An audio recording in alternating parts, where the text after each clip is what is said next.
Om Namo Bhagavate Vasudevaya. Om Namo Bhagavate Vasudevaya.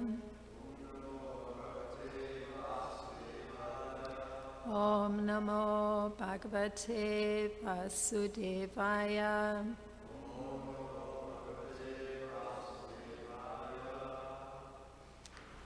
So we're continuing the demigod's appeal to the Lord.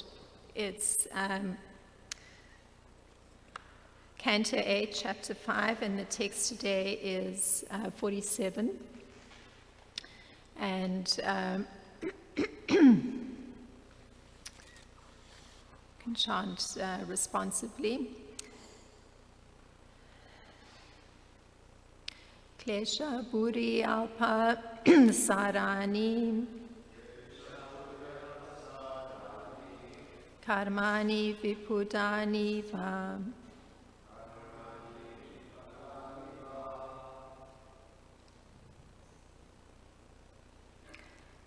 Dehinam Vijayartanam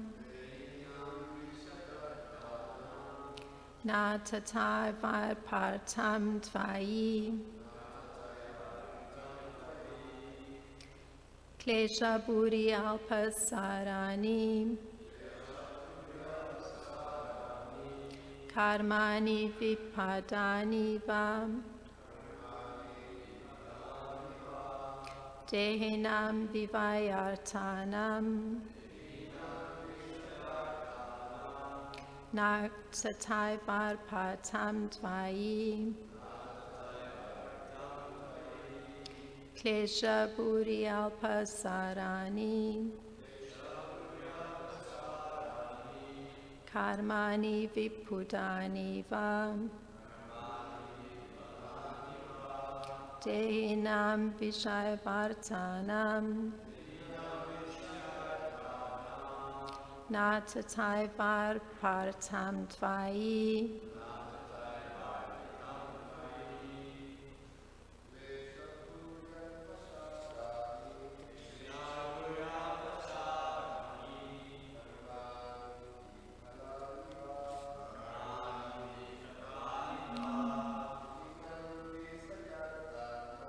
Dehinam Vishayvartanam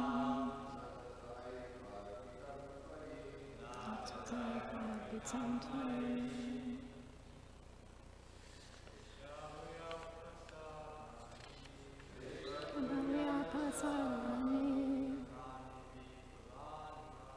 Kamani Vipadani Dehinam Vishayartanam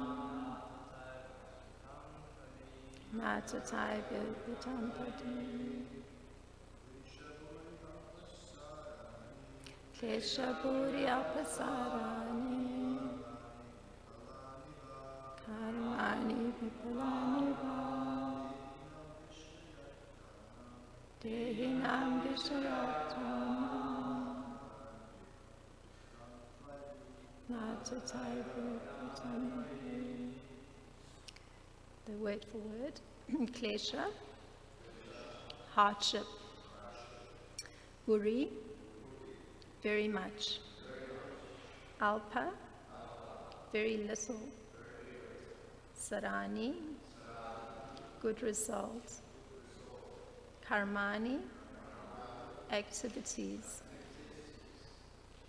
vipalani, frustration, va, either, dehinam, of persons, vishaya artanam, who are eager to enjoy the material world. Na, not, tata, like that, eva, indeed, arpitam, dedicated Tvai unto your Lordship. Translation. Lord Brahma, in addressing the Supreme Personality of Godhead, sorry, I jumped a little bit. Karmis are always anxious to accumulate wealth for their sense gratification, but for that purpose they must work very hard. Yet even though they work hard, the results are not satisfying. Indeed, sometimes their work results only in frustration. But devotees who have dedicated their lives to the service of the Lord can achieve substantial results without working very hard. These results exceed the devotees' expectations. Report, Srila Prabhupada. We can practically see how the devotees who have dedicated their lives for the service of the Lord in this Krishna consciousness movement are getting immense opportunities for the service of the Supreme Personality of Godhead without working very hard. The Krishna consciousness movement actually started with only 40 rupees, but now it has more than 40 crores worth of property, and all this opulence has been achieved within 8 or 10 years. No karmi can expect to improve his business so swiftly, and besides that, whatever a karmi acquires is temporary and sometimes frustrating. In Krishna consciousness, however, everything is encouraging and improving. The Krishna consciousness movement is not very popular with the karmis because the movement recommends that one refrain from illicit sex, meat eating, gambling, and intoxication. These are restrictions that karmis very much dislike. Nonetheless, in the presence of so many enemies, this movement is progressing, going forward without impediments. If the devotees continue to spread this movement, dedicating life and soul to the lotus feet of Krishna, no one will be able to check it. The movement will go forward without limits. Chant Hare Krishna. Om Jnana-timirandasya Gananjana Shlakaya Chakshurunmilitam Yena Tasmai Shri Gurave Namaha.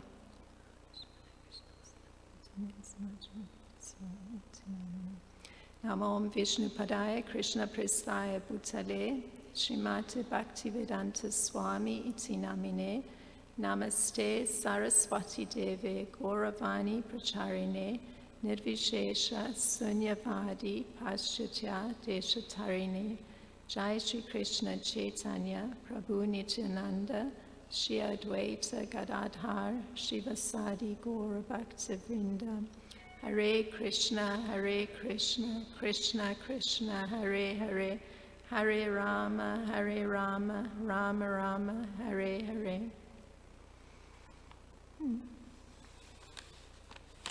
So,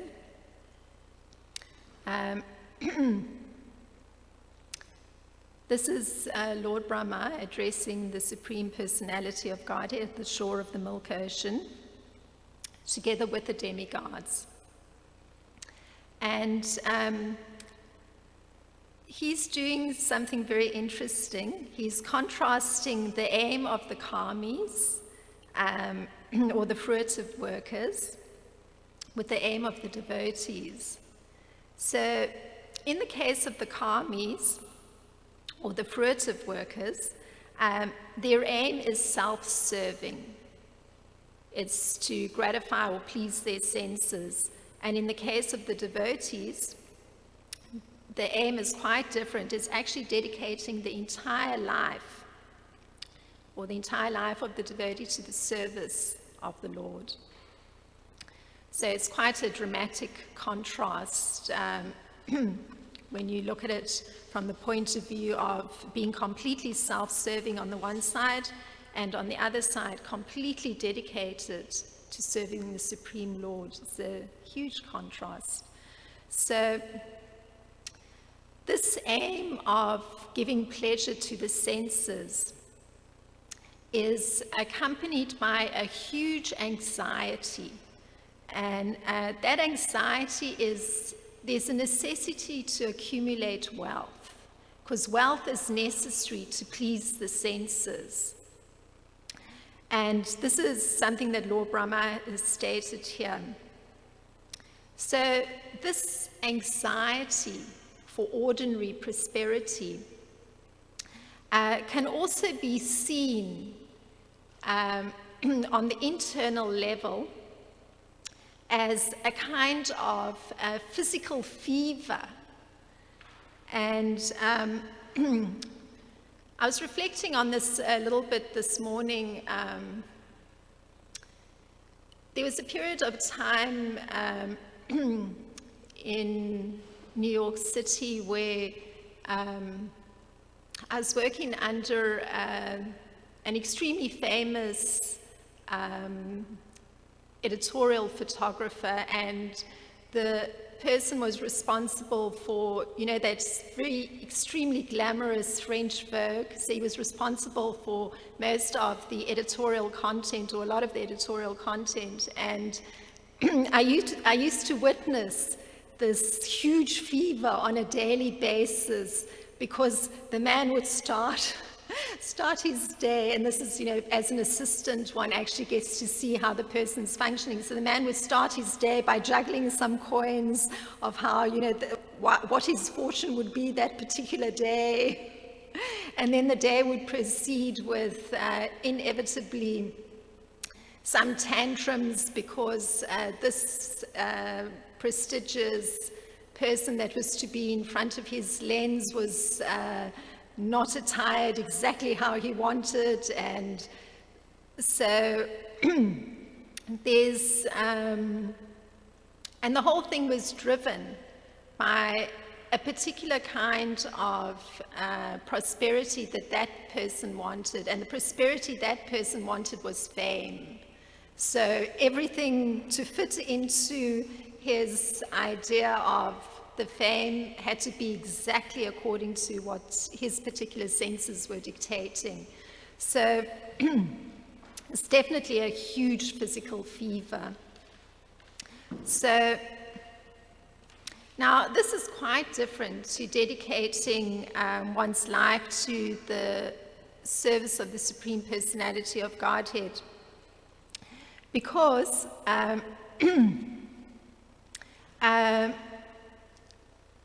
such dedication brings with it not this concern with juggling one's fate or hoping one can change one's fate, but rather it's bringing with it this grace that's coming from the Supreme Personality of Godhead.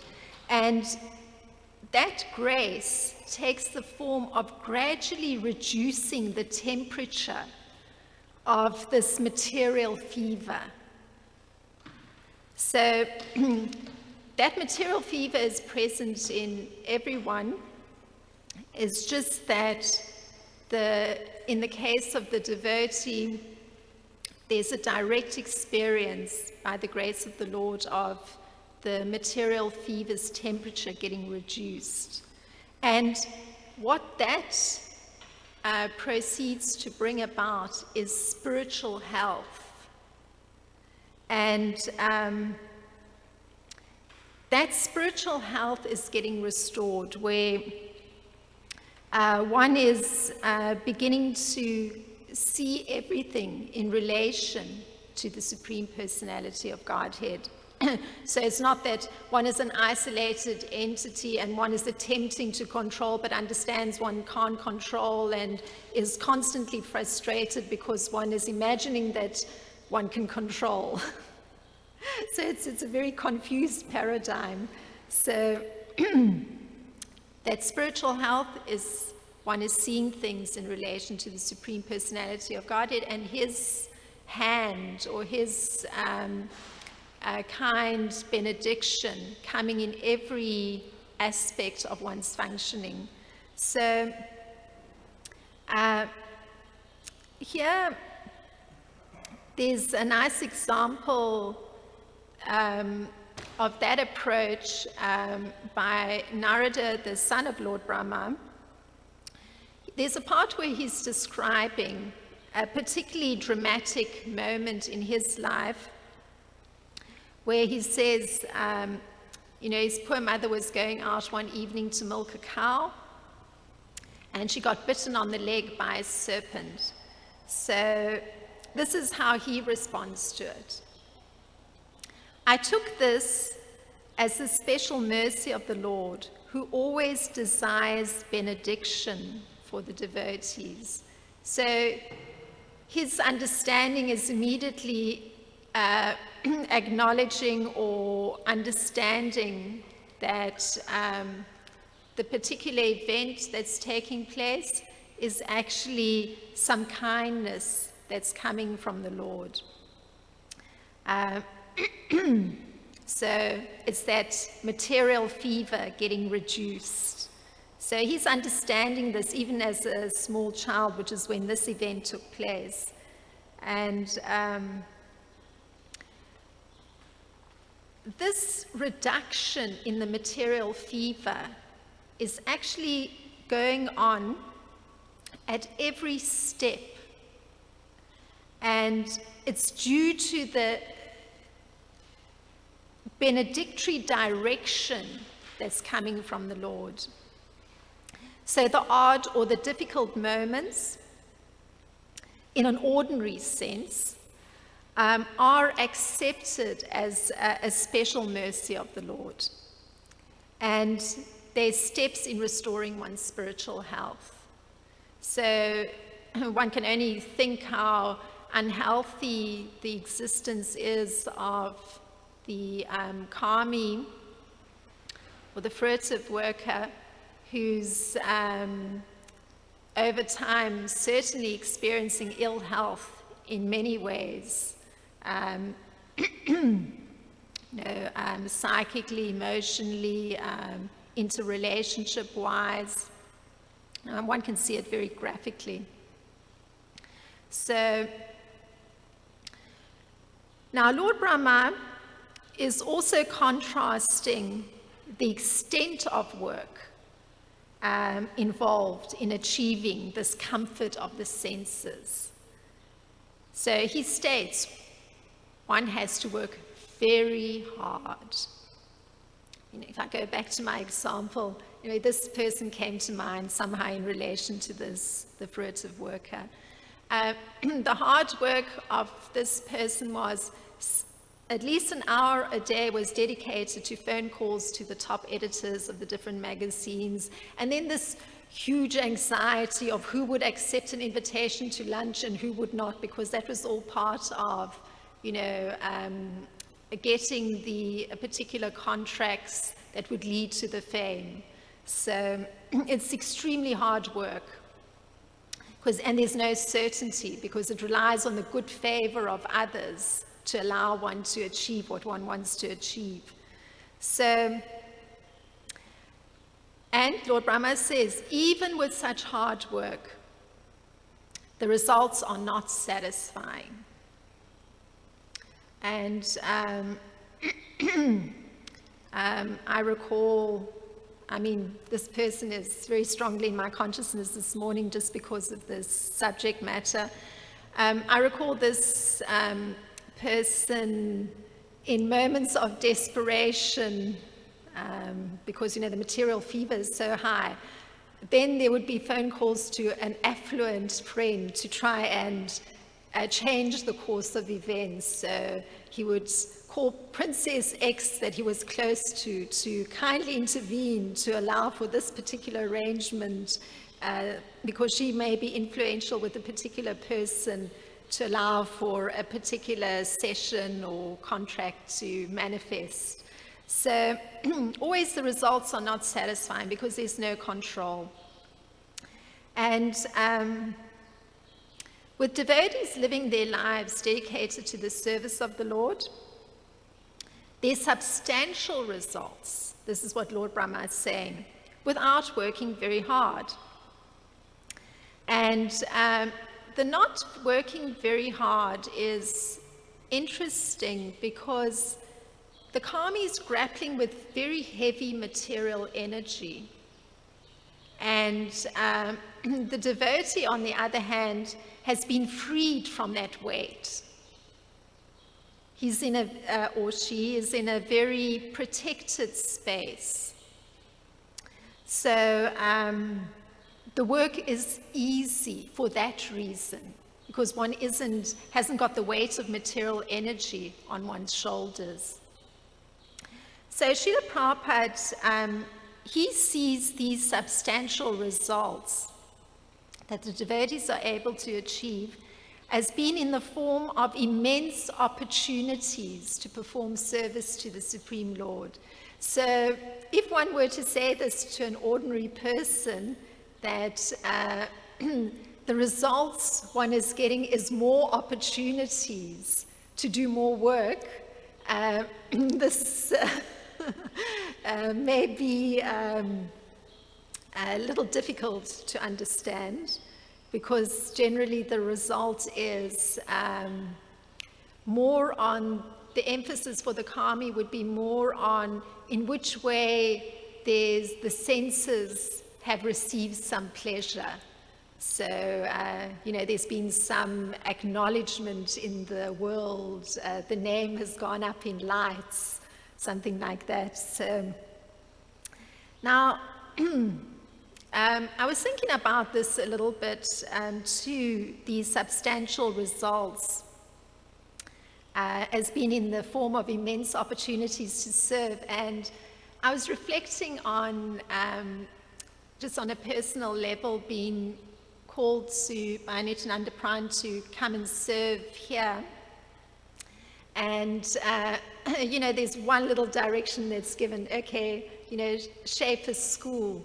And then one finds that, through that benediction that's coming from Krishna, one goes through the careful planning, brings together the teachers, and then somehow, where there were 8 flagging students, just through performing service and the benediction coming at each step, and in a short while, oh, there's 40 students, how did that happen? And it's like in a short while. So, and then that leads to more opportunities for service. One doesn't just rest there. Then, the next thing comes, oh, there's an opportunity for training somebody in doing a particular methodology. And then more opportunities, and it keeps going like that. It's very, very exciting because areas open up that one hadn't even considered. So, now, the fact that the results for karmis are not satisfying is explained by Srila Sukadeva Goswami. In a similar way, when he's talking to Maharaj Parikshit, he puts it this way. I'll read the Sanskrit. It's from the 5th canto of Srimad Bhagavatam, the 14th chapter and 23rd verse. Ata cha tasmat upayatapi hi karmas mim atmanaha samsara vapanam ukaranti. So this is the translation. Learned scholars and transcendentalists therefore condemn the materialistic path of fruitive activity because it is the original source and breeding ground of material miseries, both in this life and the next. So, breeding ground, it's quite, what should be the word, sounds a little diseased, because usually when one thinks of a breeding ground, one thinks of bacteria breeding or something very unhealthy. So it does lead to unhealthiness in terms of there being great miseries that the karmis have to experience. So much mental distress, so much criticism that comes, so much a sense of anxiety because of being helpless under the force of material nature. And of course, the greatest suffering that in the next life there is having to live through all the reactions of whatever was done in this life. So it's just like very tiring going on and on. So now these sufferings are very graphically expressed as it's a kind of forest of that's in this material world. And the conditioned soul is sometimes bitten by envious enemies, which are compared to serpents and other creatures. Through the tricks of the enemy, the conditioned soul falls from his prestigious position. Being anxious, he cannot even sleep properly. He thus becomes more and more unhappy, and he gradually loses his intelligence and consciousness. In that state, he becomes almost perpetually like a blind man who has fallen into a dark well of ignorance. So that's from the 5th canto of the Srimad Bhagavatam, in the 14th chapter, 23rd verse. So it seems almost difficult to understand that karmis or fruitive workers actually are not appreciating their wretched condition. This wretched condition of trying to live their lives in a way that's just perceivable by the senses. It must be something to hold on to, something to grasp, but it must be material. It's, it seems almost bizarre that there isn't an understanding of how wretched the condition is. So now, by contrast, that path of devotion to the Supreme Lord is such that every activity that one is performing, it's used to attain the favor of the Lord. So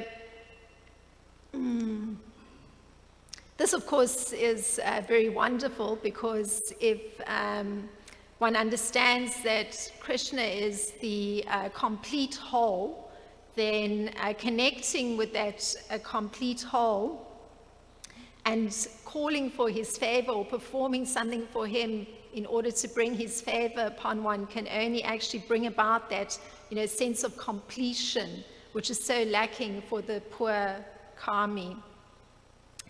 So acting in this way is very much in line with Lord Krishna's direction. Yad karoshi yad ashnashina ya yugosi dadasi yat ya tapasvasi kunteya tat kurushva mad arpanam.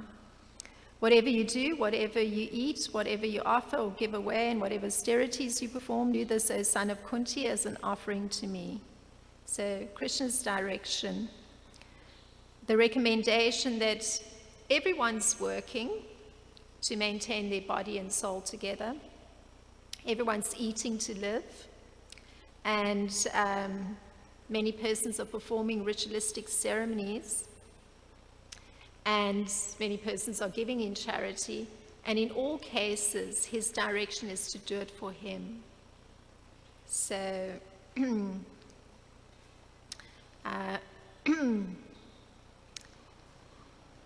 then if you're looking on the one hand, that unhappy condition of the karmis being miserable, that misery is connected to the fact that everything that's acquired isn't lasting. It's for a short period of time. I mean, material nature moves things around, and there's the karmic element, so nothing persists. And it's described that the materialists are generally very attached to bodily comforts. So that's where the attachment lies, because after all, everything is, to please the senses. So the attachment is for those things that give pleasure to the body, the comforts of the body. And they're even attached to the bodily comforts that are lying up ahead. So they haven't yet appeared, but they're already attached to what new bodily comforts will be there. And on the other hand, the condition of the devotee is such that everything is constantly improving.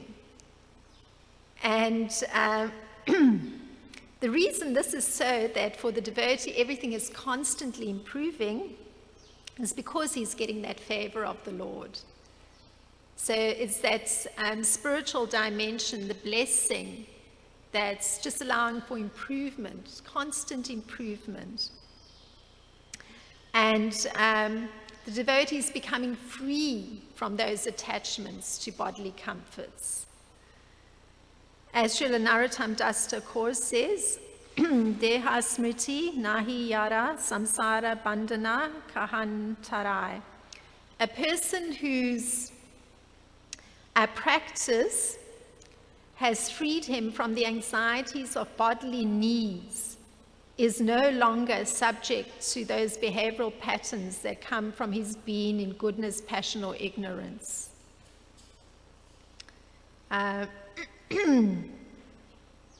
So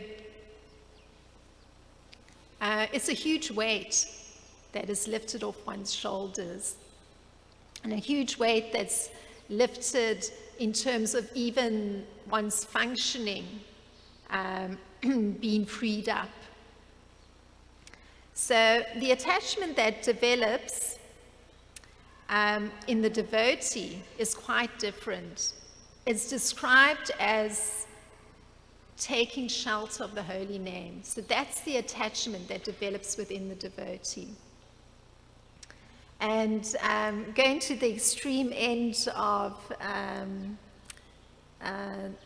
devotees that show this kind of great attachment to Krishna, of course the gopis, I'll just have to read it because it's very charming. Until today, our minds were absorbed in household affairs, but you easily stole our minds and our hands away from housework. Now our feet won't move one step from your lotus feet. How can we go back to Vraja? What would we do there? So it's a nice statement of the gopis that indicates something of this great attachment that's so freeing. Now, Srila Prabhupada, he's noting in this purport that dedicating life and soul to the lotus feet of Krishna will allow the Krishna consciousness movement to go on. So it's dependent on the individuals. And indeed, one can see that such amazing qualities come from that dedication, the renunciation, the knowledge. And this is all something that's taking place in the body of the person that has devotion to the Supreme Personality of Godhead. And Lord Brahma calls this results that far exceed the expectations of the devotees. One may not think of all the knowledge, one may not think of all the renunciation, but it comes very naturally. And this is borne out,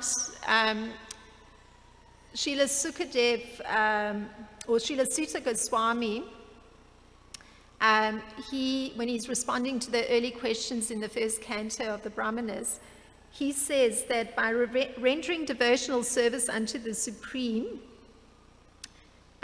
one immediately acquires causeless knowledge and detachment from the world. So this is Srila Prabhupada's particular kindness that through the Krishna consciousness movement, this particular science is actually open to all beings, and it's actually the topmost transcendental activity that allows one to achieve that contact with the Supreme Lord. And that is certainly a result that's beyond anyone's expectations, to directly connect with the Supreme Personality of Godhead. I mean, who could ever imagine such a thing? So,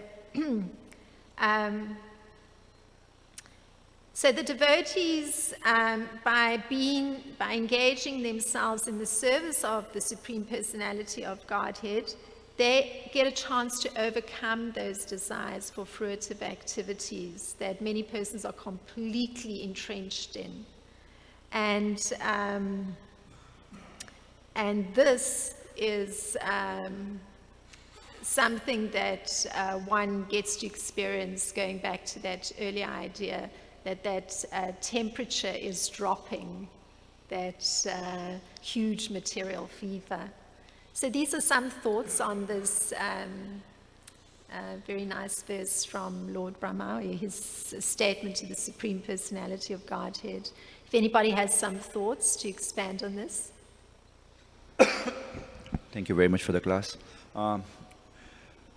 Since you explained this point, and Prabhupada explained the same point over here, we can practically see how the devotees who have dedicated their lives for the service of the Lord in Krishna consciousness movement are getting immense opportunity for the service of Supreme Personality of Godhead without working very hard. So I was appreciating your comment over this point that materialistic people has to work really, really hard. And Krishna conscious person is also working really, really hard, much harder than the materialistic person. And nobody is paying him for work. And for materialistic people, they're working for the pay, but even though nobody is paying him, he's working twice amount the materialistic person is working, but still he's happy. So this is an immense mercy of Krishna. So if someone says that Krishna consciousness is genuine or not, then we can say, okay, work for Krishna, you will find it out. You can say work for Krishna, you will find it out, it's genuine.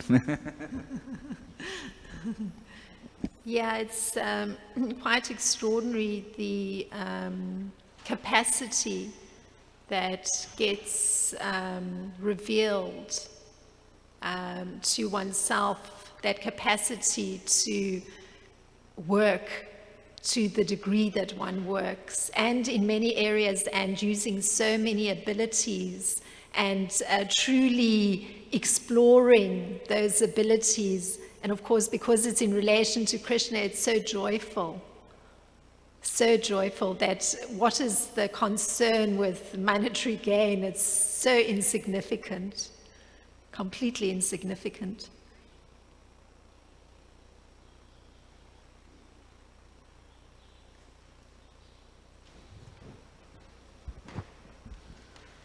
I was gonna just ask you. One can say, and you explained that for the devotees, the result, there's always a very progressive results.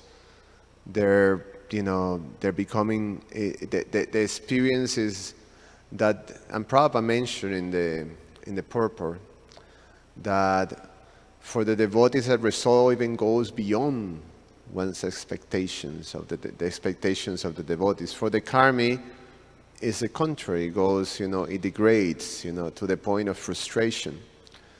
So one can argue, and maybe you can comment on this, that externally, very commonly, externally appears the opposite. That the devotees, are not necessarily achieving great things, you know.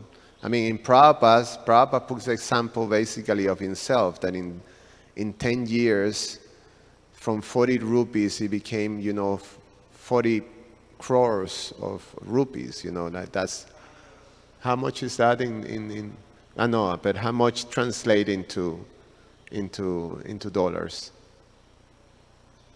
It's some millions and things, millions and millions, you know. So, you know, in Prabhupada's case, it's very obvious, but sometimes we see, you know,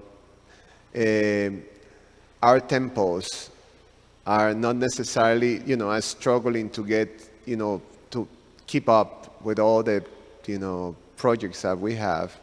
And then you have other churches, you know, becoming very wealthy and have a lot of, you know, capacity, material capacity to progress like that. Externally appears. So what I'm saying is, you know, externally it appears that fruitive people are progressing more than the devotee. So maybe you can comment on that. Well, Just the argument, you know, someone may argue, you know, the point that, you know, hey, you know, it appears that the devotee is not progressing as much as the karmi, you know.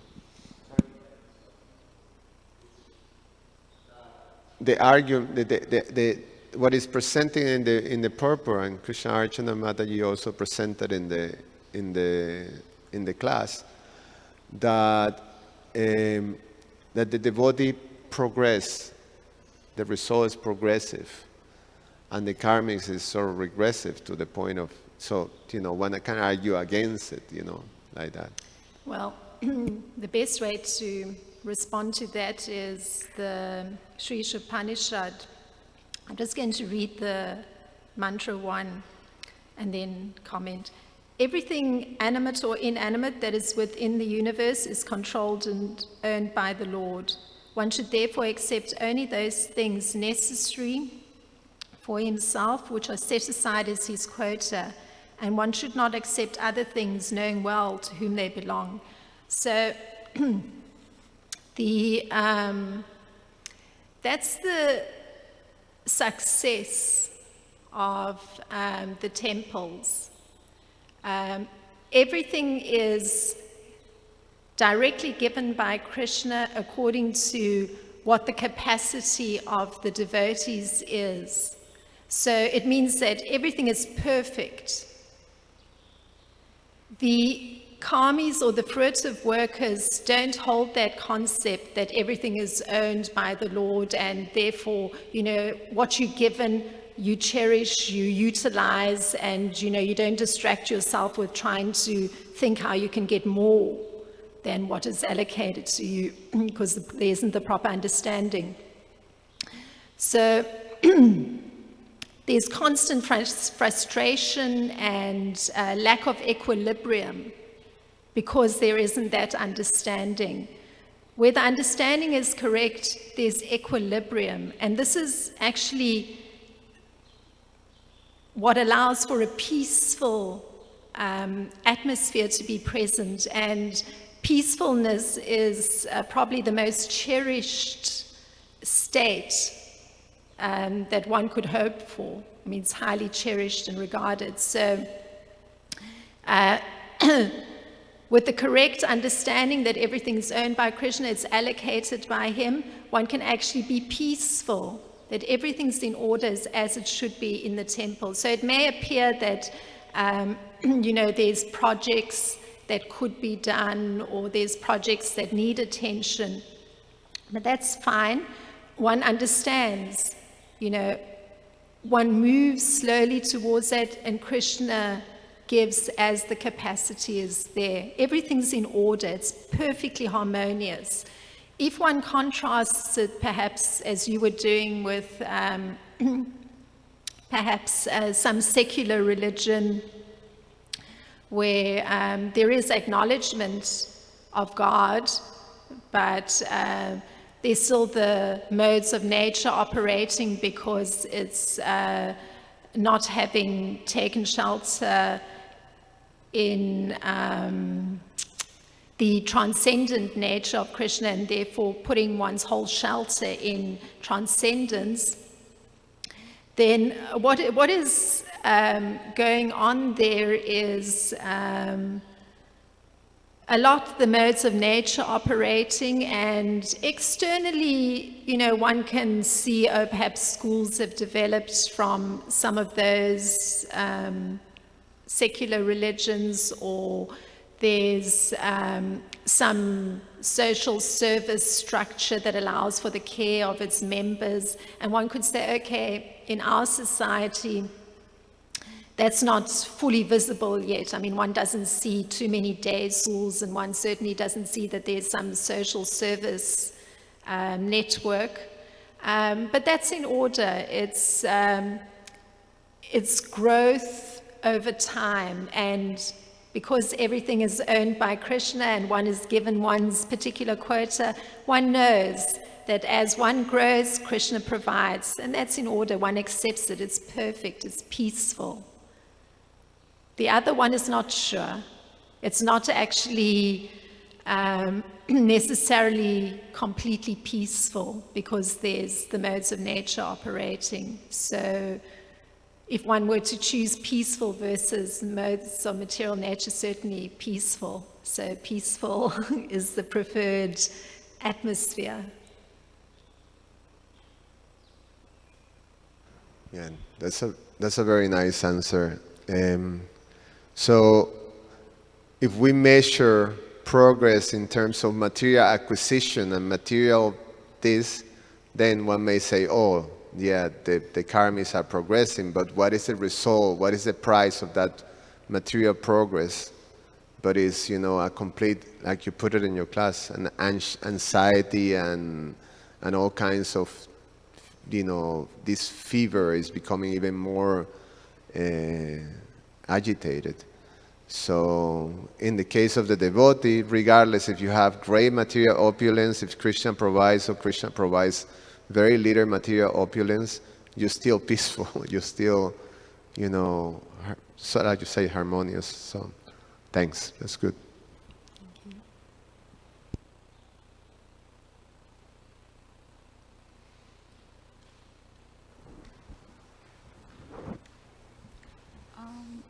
I had a question where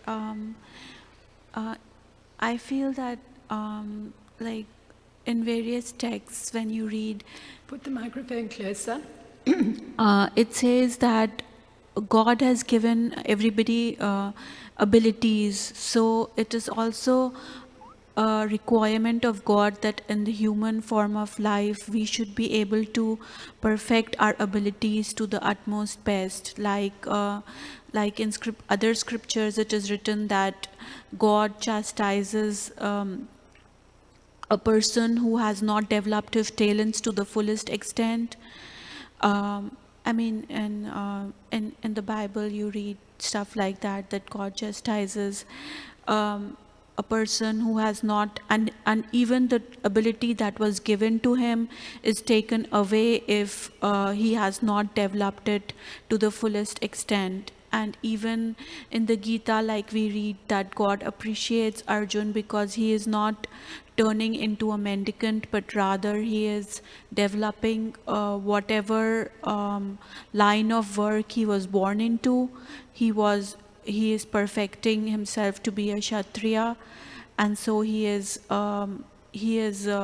following the dictates of his duty and not just becoming a mendicant. So isn't it also God's requirement that we develop our talents, whatever he has given to us to the fullest of our abilities, instead of because that is also a form of worshipping God, can one say it like that? Because is it not like just being a mendicant is like appreciating God's qualities, but those God's qualities are inherent within us also, and we can develop those qualities to the fullest of extent, and that will also might be a form of worship to God. I mean, that's just my That's just a point of view that I needed clarification with. As I understood it, in other scriptures, there's punishment and removal of abilities in a person if that person hasn't developed their abilities to the fullest extent. But in, I guess, the Vedas, the emphasis may be on God appreciating those persons who use their abilities in a particular way according to, I guess, how they're made up. And an example was given that Krishna's appreciating Arjuna. So I'm paraphrasing the question as it was given and using that terminology. Appreciating Arjuna, developing his ability as a Kshatriya rather than, being a mendicant. And then the other part that was added to the question was, could one not develop those abilities that, or qualities that are the same as God's that are present in oneself? That was what I understood. Well, I certainly can't speak for what other scriptures say, since I'm not knowledgeable and haven't studied in detail the scripture that was quoted, the Bible, so I can't comment on that. But one can say something of the nature of God, who from the Vedic standpoint is a person, and he has a name. And his particular name is Krishna, which means that he's completely blissful, he's completely knowledgeable, and he is a personality who is understood to be extremely merciful, which means that he's extremely kind. So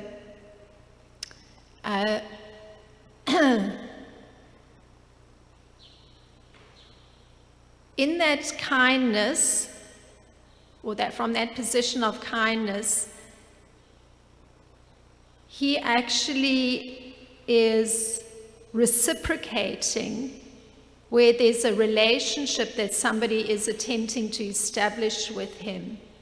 So the reciprocation is in the form of benediction, which means that there's guidance as to what needs to be done by the particular person who's attempting to have a relationship with him. And that guidance doesn't come from one's own mind, that one decides what it is that God should be doing. It doesn't mean that one is demanding of God or Krishna that he behave in a certain way according to what one wants or believes should be his behavior.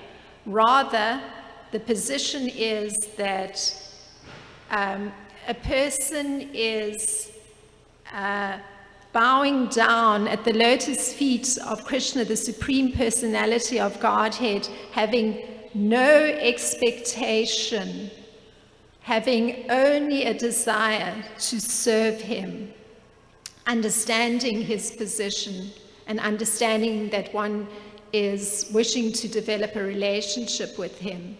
So if one approaches with that understanding, as opposed to the understanding that one is going to tell God what it is that he needs to do for one, or how it is that he needs to behave with one, then he will respond according to the level of surrender.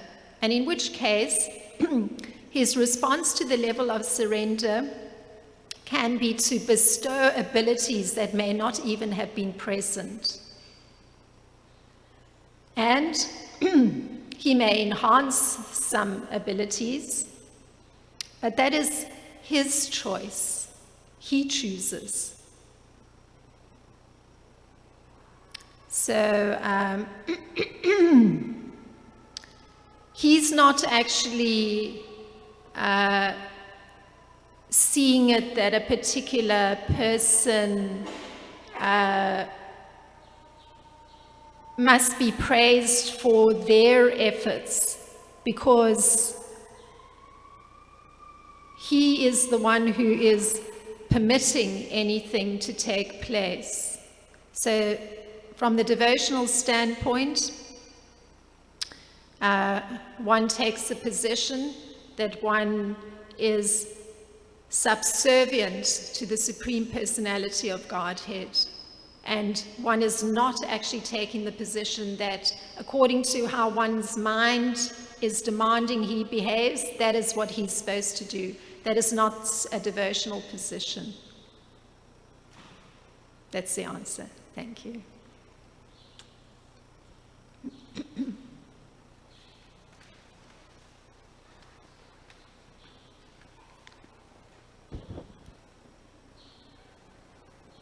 Thank you very much. Prabhupada Ki Jai.